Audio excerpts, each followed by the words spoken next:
Oke, Bang Rasman menanggapi persoalan kemarin Laura yang datang hadir ke Polres Jakarta Selatan dan sempat mengatakan bahwa I love you Fadel. Itu gimana Bang menanggapinya Bang? Eh, Secara jujur, saya dan Fadel, juga Martin, Bintang, Pak Umar, Bu Titin, dan seluruh tim hukum, sementara posisi Fadel sekarang lagi di Malaysia, dan malam ini pengumuman untuk juara dari pertandingan dancer di tingkat internasional itu. Nah, kami sangat bergembira, sangat senang melihat posisi atau keadaan dari LM atau Loli. Kenapa? Karena ternyata apa yang disampaikan oleh Fadel ke saya bahwa Om tidak mungkin kalau Loli itu akan mengkhianati Fadel karena gua tahu dia benar dan gua juga benar. Dan kita lihat aja Om gitu. Nah, ternyata ada upaya barangkali dari pihak NM atau mungkin dari kuasa hukumnya atau mungkin dari eh, omnya Loli misalnya ya, patut kita duga mereka mungkin tidak mau membuat ini ke publik terungkap. Ternyata ya wartawan sangat cermat. Wartawan ternyata bisa mengintai dan atau mendapat informasi yang menurut saya sehingga bisa langsung head to head dengan Loli. Walaupun Loli pada waktu itu buru-buru masuk ke dalam mobil. Jadi ada dua yang meyakini kami bahwa itu adalah keterangan setelah Loli diperiksa. Pertama, Loli ditanya oleh wartawan di kantor Polres Jakarta Selatan. Yang kedua, mobil yang digunakan Loli adalah mobil polisi. Jadi dua ini kami meyakini keterangan dari Loli, pengakuan dari Loli adalah pengakuan terbaru. Kemudian yang membuat kami berbahagia lagi, Loli tanpa diminta oleh wartawan komentarnya tentang Fadel, dia setelah masuk mobil, dia masih berusaha menunjukkan mukanya karena dia di kursi bagian kanan di tengah, dia masih menunjukkan mukanya ke depan sambil melihat wartawan. Nah, lalu dia ngomong, I love you, sayang gitu. I love you, Fadel. Gitu. Artinya bahwa cinta antara Fadel dan Loli, saya lihat memang benar-benar tulus. Mereka ini mungkin walaupun dikategorikan masih anak di bawah umur, tapi kalau di zaman dulu, umur 17 itu bahkan orang umur 16, 15 banyak sudah berumah tangga kan. Tapi karena aturan negara umur 17 itu atau 16 itu belum termasuk kategori orang yang dewasa, masih dianggap anak-anak. Tapi kalau dari segi percakapan Loli dengan Fadel yang saya dengar langsung dari Fadel itu, memang orang ini sama-sama tulus gitu. Nah, jadi saya mau menyampaikan, buat apa gitu? Buat apa kasus ini dipaksakan dalam pengertian oleh NM untuk sampai diproses ke pengadilan misalnya? Kan kan kita sudah menjadi saksi mata semua ini bahwa Loli itu ditempatkan di safe house hampir 3 bulan dan ternyata setelah 3 bulan hatinya tidak berubah terhadap Fadel dan Fadel juga tidak berubah hatinya terhadap Loli. Nah, maka saya katakan bahwa kita jangan pernah ya menganggap orang yang ya mungkin kita anggap anak kita lebih punya kemampuan materi, harta, pangkat, jabatan. Terus kita menganggap calon dari uh, anak kita itu orang rendahan, orang tidak punya.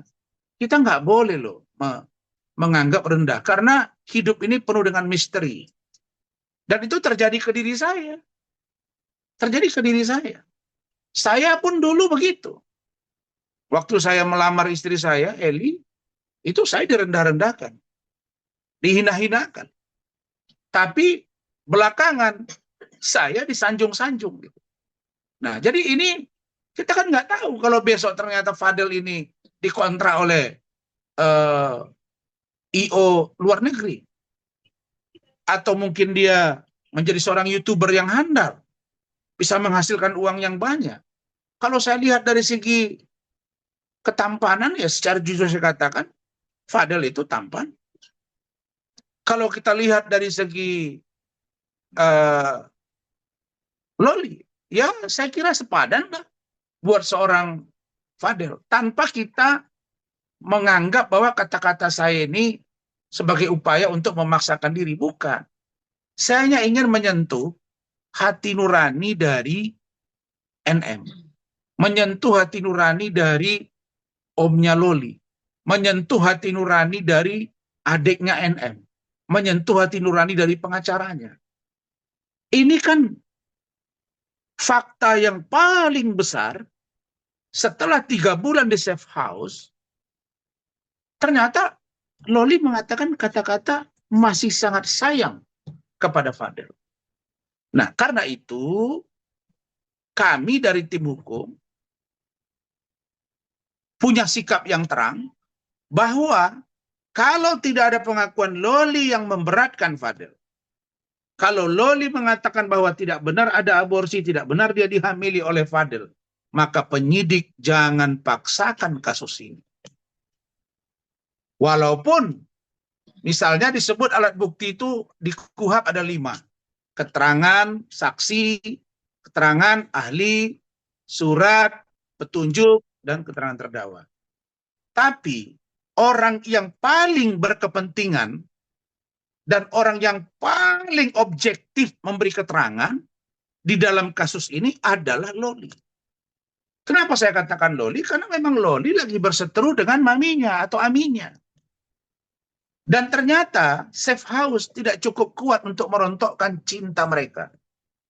Nah, karena itu kalau saya NM, sudah, kalau saya ditanya ya, tapi kan saya tidak kejadian kepada anak saya, mudah-mudahan ya jodoh anak saya nanti semuanya baik, itulah harapan saya. Jadi kalau menurut pandangan saya ingin sentuh hati dari seorang NM. Kalau sudah begini posisi dari Loli, 3 bulan di safe house, habis diperiksa masih mengucapkan cinta kepada Fadel. Fadel pun mengatakan begitu. Nah, terus apa kita harus persoalkan persoalan hubungan mereka ini lagi? Tapi kalau memang itu harus dipaksakan, maksudnya NM memaksa harus ini diproses, ya monggo kita akan siap. Tapi ingat, penyidik jangan coba-coba paksakan kalau alat bukti tidak kuat. Saya katakan, untuk bisa dihentikan, memang seyogianya naik sidik dulu. Baru dihentikan.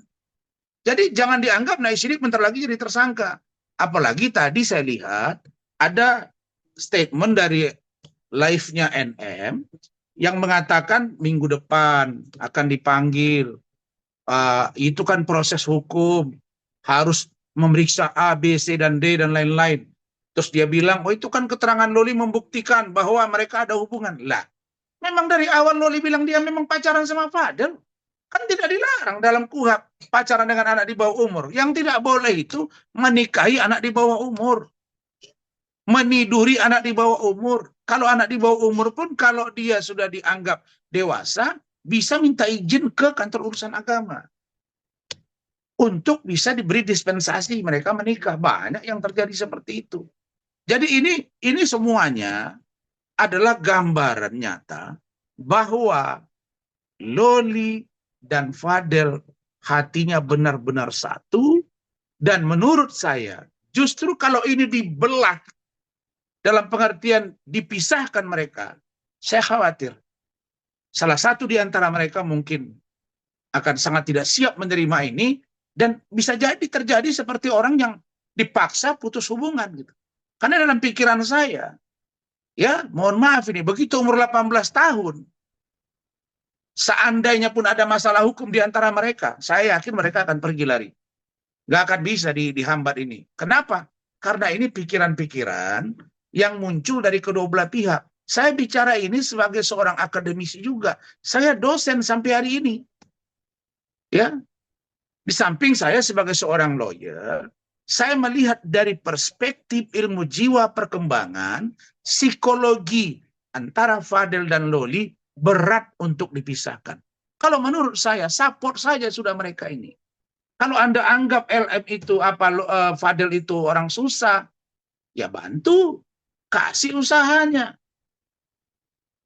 Kalau memang Anda anggap dia tidak berpendidikan, ya sudah, arahkan mereka ke dunia pendidikan. Tapi kalau ini saling buka aib, saya kira kurang elok. Itu aib yang saya maksudkan adalah itu tadi saya informasikan kepada teman-teman, saya sudah komunikasi dengan Kementerian PPA, 3 orang dari pejabat di Kementerian PPA sudah memberikan keterangan di Polres Jakarta Selatan. Dan kita sudah komunikasi, bahkan ya semuanya menyayangkan bahwa jejak digital dari kasus ini sampai Loli dan Fadel tua, mungkin sampai mereka meninggal dunia. Mohon maaf kalau nanti sudah Tuhan menjemput mereka atau kita semua sudah dipanggil Allah. Maka jejak digital itu nggak akan bisa hilang. Apakah ini tidak dipikirkan matang-matang gitu loh. Itu yang saya ingin katakan. Jadi saya menjelaskan ini secara runut. Kami berkeyakinan bahwa keterangan Loli kemarin amat sangat membuka tabir bahwa satu, cinta mereka amat kuat. Yang kedua, bahwa dia dalam hal ini Loli tidak memberatkan keterangan atau tuduhan yang dialamatkan kepada Fadel dan juga Loli. Begitu. Bang, ini aku mau tanya Bang, seandainya gitu loh. Yang kan yang dilaporkan itu mengenai aborsi kan? 2, aborsi dengan pencabulan. Iya, oke lah yang pencabulan mungkin karena mereka pacaran. Kalau yang aborsi itu eh terlepas dari kasusnya Loli gitu sama Fadel. Seandainya ada 2 pasangan yang melakukan aborsi, kira-kira siapa yang kena yang dapat dikenakan sanksi, Bang? Ya, kalau menurut saya bukan 2 pasangan saja. Kalau dia melakukan aborsi, pasti ada pihak ketiga, yaitu dokter atau bidan. Atau mereka minum pil, bisa gugur. Tapi tetap akan ditelusuri, di tracking, itu pil kamu beli dari mana, apotek mana. Jadi tidak sembarangan gitu loh. Nah, jadi kalau saya dilihat, ditanya, kalau ada yang aborsi, pertanyaannya, siapa yang menghamili sehingga terjadi aborsi? Kalau tidak hamil, pasti tidak aborsi. Nah, kalau tidak aborsi, berarti tidak hamil. Nah, sekarang pertanyaannya, apakah aborsi? Menurut keterangan dari Fadel, tidak ada hamil. Dia tidak melakukan hubungan badan kepada Loli. Itu dia pertanggungjawabkan. Tapi perkara Loli misalnya ada dengan orang lain, ya Fadel tidak tahu. Tapi untuk membuktikan bahwa dia hamil, lalu kemudian itu sperma siapa di dalam, akan sulit. Karena sudah diaborsi. Nah, kalau sudah diaborsi, siapa yang melakukan aborsi? Apakah sendiri LM, atau didampingi oleh Fadel, atau didampingi siapa? Tapi jawaban konkret yang saya dengar, tidak ada hamil, tidak ada aborsi. Yang ada USG atas kemauan Loli didampingi oleh seseorang yang saya belum sebut namanya, pada waktu ini saya akan sebut. Tapi yang pasti bukan Fadel yang mendampingi. Dan hasilnya negatif. Nah, kalau hasilnya negatif, artinya tidak hamil dan tidak aborsi. Nah, kalau begitu, mau dipaksakan juga ya, berarti dokter yang memeriksa USG itu sudah diperiksa, lalu kemudian tanya, Tanya Loli, ini diaborsi, mau Loli sendiri, makan pil atau apa? Kan nggak mungkin juga dia hamil kemudian aborsi, jatuh sendiri. Harusnya ada pil minimal. Kalau zaman dulu beranak, ini kan tidak ada gitu. Begitu.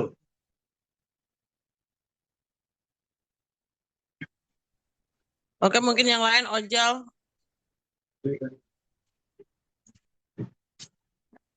Silakan.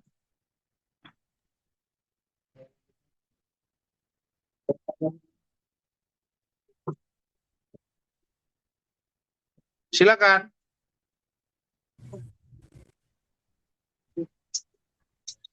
Halo. Halo, Bang, artinya Fadel ketika mendengar statement Loli yang dia Mas salam sayang ada sedikit lega dan artinya tidak begitu tertekan dengan laporan dari Nikita ya Bang, atau seperti apa Bang? Oh iya, iya. Kan saya katakan dari awal bahwa keterangan Loli amat sangat menentukan bagi kami. Jadi kalau ada bahasa atau statement dari NM tadi, saya lihat bahwa mengatakan, oh itu kan tidak penting keterangan dia, yang penting kan adalah bukti yang lain. Lah. Yang paling utama di persoalan ini adalah orangnya, yang korban siapa. Nah itu tadi. Jadi kalau kita telusuri semuanya, maka keterangan dari Loli membuat kami amat sangat yakin Fadel akan terbebas dari kasus ini. Dan saya ingatkan, jangan coba-coba dipaksakan. Karena hukum sekarang harus tegak lurus dan ingat, penegak hukum, terutama Polri, sangat-sangat disorot pada saat ini.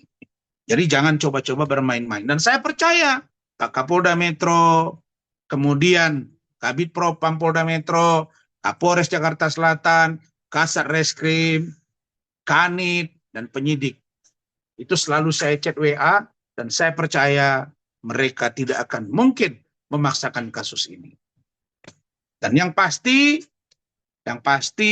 saya informasikan kepada kalian semua, teman-teman media, pada hari Jumat depan, ini sekarang hari Sabtu, Jumat depan, pukul 14 WIB, ya, Jumat depan itu tanggal 13 Desember 2024, pukul 14 WIB, penyidik akan memeriksa sebagai saksi yang meringankan dari pihak Fadel, yaitu Ibu Juliana Fernandes dan Eda dari United Kingdom Inggris.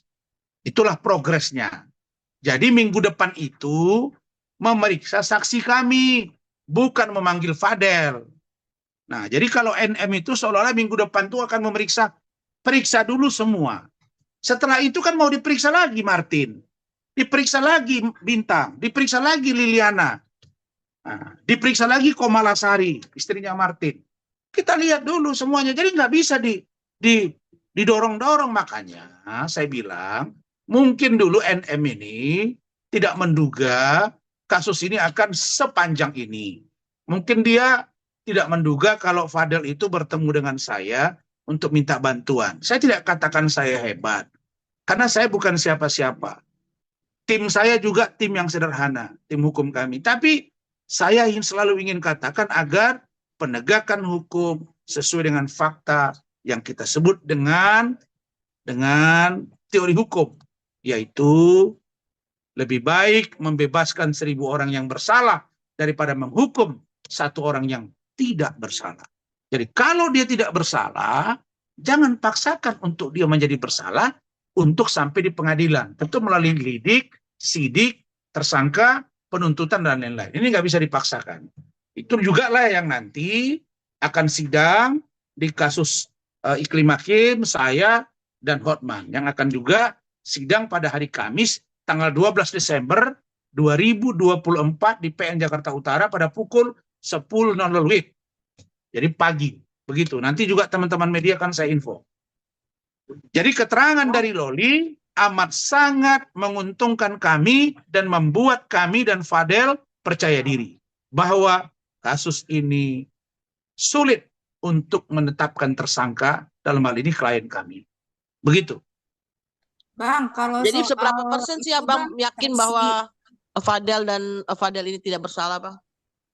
Berapa Ya, persen? saya sudah katakan bahwa dari awal pertama kali saya pegang itu 50-50%. Sekarang kemarin berubah jadi 60%. Setelah saya lihat dia diperiksa tenang, ya sekarang ya naik 10%. Kira-kira 70% kami punya keyakinan bahwa Fadel tidak bersalah. Saya akan bilang, ini akan bisa difaktakan apabila data yang kita lihat itu valid. Dan saya sudah katakan, kalau ternyata ada data, fakta yang membuat secara telanjang mata kita melihat bahwa Fadel berbohong, maka saya pasti akan meninggalkan dia. Tapi sepanjang itu tidak, apalagi Loli 3 bulan di safe house, masih mengatakan cinta buat Fadel, saya kira ini tidak main-main. Ini harus serius kita sikapi, dan kami yakin Fadel tidak bersalah. Begitu. Bang, soal saksi yang Abang bilang tadi mau diperiksa, Bang, itu kan saksi dari Iya, luar negeri ya, Bang, dari UK. iya. Itu prosesnya apakah nanti Abang akan menghadirkan secara langsung saksi tersebut ke Indonesia atau seperti apa, Bang? Karena kan kalau saksi itu memang harus berhadapan dengan penyidik, Bang. Makasih, Bang. Ya, jadi saya nggak ngerti, mungkin karena kebodohan saya kan. Tapi bodoh-bodoh begini saya dokter juga, saya dosen juga, ya. Saya berpikir kalau saksi itu diberikan keterangan atau memberikan keterangan dengan pertanggungjawaban, apalagi model sekarang, kamu dengan saya ini, kalau zaman-zaman 5 tahun yang lalu, 10 tahun yang lalu, belum ada Zoom begini. Bahkan handphone belum ada kalau 20 tahun yang lalu. Sekarang kita bisa begini. Pertanyaannya, apakah bicara saya ini dapat dipertanggungjawabkan secara hukum? Jawabnya dapat. Nah, kalau dari sana bisa berkomunikasi via Zoom atau via daring, terus ada pertanggungjawaban, sudah dikirim data-datanya, sudah dikirimkan surat kuasanya, nanti bicara langsung dan direkam. Emang apa masalah dengan itu gitu? Saya heran juga bilang coba basahlah, tanda tangan ini, tanda tangan itu. Itu pada waktunya. Dan kami belum menganggap penting, dan memang Ibu JF itu belum penting untuk juga dia datang ke sini karena dia bekerja di sana. Tapi dia memberi keterangan yang dia dapat bertanggungjawabkan. Nah, kalau keterangan dia itu ternyata harus dibawa ke persidangan misalnya, ya kita akan berupaya. Apakah melalui Zoom atau tidak? Lah, persidangan aja mana yang Zoom? Masa COVID juga orang Zoom, ada kekuatan hukumnya. Saya pengacaranya Vicky Prasetyo, dia sidang dari Rutan Salemba, kemudian putusan diambil, ada kekuatan hukumnya. Nah, kenapa Anda berandai-andai A, B, C, D? Makanya saya heran, karena itu kalau kita lawyer, sering-seringlah bertanya dengan di sekitar kita. Jangan kita sendiri, nanti kita sendiri, kita mikir sendiri, kita bertindak sendiri, kita salah sendiri, sok pintar sendiri. Nah, jadi kalau saya enggak, saya ditanya dengan tim saya. Gimana menurut kalian? Bagaimana menurut kalian? Nah, jadi kita itu sering berdiskusi, jangan kita berpikir, karena dia sebenarnya ya, maaf ya, pengacaranya ini, saya tengok udah terlalu banyak dia menyampaikan sesuatu yang tidak dapat dia pertanggungjawabkan. Contoh, dulu ketika saya menghubungi Kemen PPA, saya masih ingat kalimat dia. Coba, Kemen PPA itu apa? Wartawan bilang, Kementerian Pemberdayaan Perempuan Perlindungan Anak. Pertanyaannya, Fadel itu terlapor, itu bahasa dia, terlapor itu laki-laki apa perempuan? Laki-laki, ya nggak ada urusannya ke sana. Nah, ini orang, dia nggak paham. Apa ya, saya jawab, saya datang ke sana, kami diterima deputi, diterima karo hukum, diterima asisten, dan pada faktanya tiga-tiga sudah memberikan keterangan di Polres. Ya kalau kami tidak tepat, tidak sesuai dengan kepentingan hukumnya, atau kepentingan kasus yang sedang kami bela terhadap klien kami, pasti kami tidak akan diterima, dan kalaupun diterima mereka katakan bukan kewenangan kami. Nah, pada faktanya kami turun, kita ketemu, kita preskon sama-sama, dan mereka memberikan keterangan. Artinya, apa yang kami mohonkan dipahami oleh Kemen PPA. Dan saya mohon maaf, tidak mengarah-arahkan Kemen PPA. Silakan Kementerian PPA memberikan keterangan terhadap kasus yang dia sudah ikuti. Karena mereka juga sudah tahu kok kasusnya apa. Dan karena itu saya tidak mengarahkan, karena itu menurut saya lembaga itu lembaga. Lembaga kementerian dengan lembaga penegakan hukum. Bagaimana mereka bisa mensinkronisasi. Jadi terhadap kasus ini, untuk pemeriksaan via daring sudah disetujui oleh penyidik. Dan surat kami sudah masuk. Tanggal yang seharusnya tanggal berapa, kemudian kami ajukan menjadi hari Jumat, pun sudah disetujui. Kenapa? Karena memang saya ada kesibukan, mereka juga di UK ada kesibukan. Sehingga kita cocokkan time-nya. Waktunya itu jam 14 waktu Indonesia, jam 2 waktu Indonesia bagian Barat, jam 2 siang, dan jam 7 pagi di UK. Itulah nanti yang akan disinkronisasi. Jadi nggak ada masalah di situ. Kalau mau tanda tangan juga bisa diminta ke kami, bisa ditunjukkan di situ, kita kirimkan lagi nanti aslinya. Kalau diperlukan lah, apa masalah? ID card sudah dikirimkan, sudah dikasih. Ibu JF itu ini data-datanya, EDA itu ini ada, sudah dikasih. Jadi nggak ada masalah di situ. Kenapa dia yang ini? Dia waktu dia bilang ada saksi dari Malaysia, kita juga nggak sibuk kok. Apakah datang beri keterangan ataukah tidak gitu. Dia bilang saksi-saksi tapi nggak pernah nampak batang hidungnya. Kalau saya saksi yang kami bawa atau saksi yang kami berikan, pasti kami informasikan. Termasuk kalian ini, saya kasih tahu. Ibu Juliana Fernandes, Saudara Eda dan Lopez. Surat kami sudah masuk, fair-fairan aja gitu. Makanya jangan terlalu bersemangat, bilang akan masuk penjara, akan pakai baju rompi, akan ini. Emang kau penegak hukum di negara ini suka-suka? Nggak bisa bro. Ini negara-negara hukum, cerminan keadilan harus diterapkan sekarang. Jangan coba-coba gitu. Anda lihat tuh kasus itu, ya salah satu sahabat saya itu. Opini publik begini salah ngomong aja jadi masalah. Jadi jangan pengacara ya seolah-olah sok tahu Anda bukan penyidik. Anda pembela, ya bicara sebagai pembela. Nggak usah sok tahu mencampuri ranah orang. Begitu. Tapi Bang mungkin di sini kita sebagai orang awam lah ya. Gitu. Bener nggak kalau Ibu Eda ini dia kan warga negara asing. Perlu nggak sih dia minta izin ke pemerintah mereka gitu loh untuk menjadi saksi di negara Begini, Indonesia? minta izin itu kalau kita anggap orang yang akan memberikan keterangan itu misalnya dia tidak mau, dia tidak berkenan, atau dia sudah kita ketahui ikut melakukan kejahatan itu. Dia tidak mau, baru kita koordinasi ke kedutaan, perwakilan Inggris di sini, perwakilan Indonesia yang ada di Inggris. Lah ini mereka mau, dan mereka ini dulunya adalah warga negara Indonesia. Karena dia dulu berasal dari Timur, sekarang Timor Leste. Dia bisa masuk Indonesia. Dan dia tinggal di, Loli itu tinggal di rumah Ibu Juliana Fernandes. Nah tentu kita tracking dong, dia akan ceritakan semuanya nanti. Bagaimana sesungguhnya yang dia ketahui Loli ketika di UK. Bagaimana Loli berhenti sekolah, bagaimana tinggal di rumah dia, bagaimana Loli masuk sekolah lagi, bagaimana Loli bekerja mengendorse beberapa slot judi, bagaimana Loli berpacaran dengan inisial A di UK, bagaimana Loli berpacaran dengan Fadel, bagaimana yang dia tahu. Itu akan diceritakan semua lah. Ini kan demi terangnya peristiwa hukum. Kami menghadirkan itu artinya kami profesional. Kenapa Anda jadi bingung, disewat sendiri? Loh, Anda ingat ya kasus racun cyanida? Ya, Jessica Kumala Wongso, Mirna Solihin, itu Kapolda pada waktu itu Pak Tito Karnavian dengan Dirkrimum, Kombes Krisnamurti pada waktu itu berangkat ke Australia. Karena ada di sana data fakta yang harus di tracking. Bahkan didatangkan juga oleh Bang Otto waktu itu. Ahli atau saksi. Saya lupa.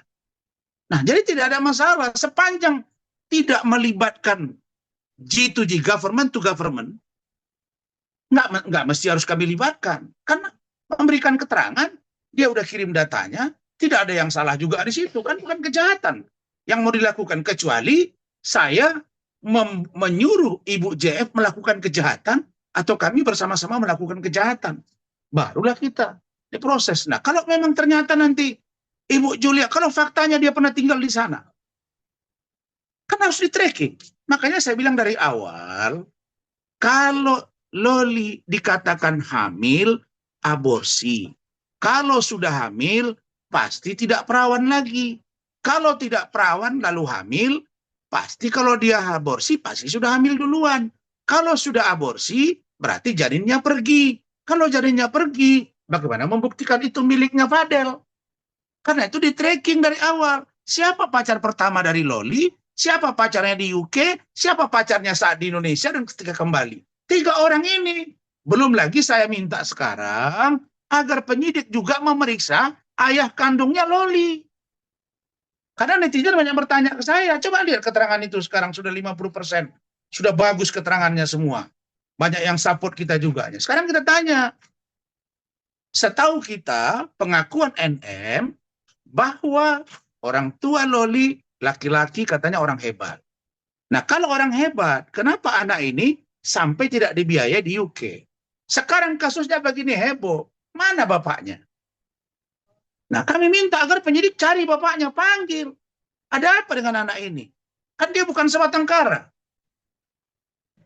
Dia ada ayah, tapi ayahnya kita tidak pernah lihat. Kita masih tahu, siapa tahu nanti ayahnya menyetujui hubungan Loli dengan Fadel. Baru meriah kita, kira-kira begitu. Kalau bahasa Medannya.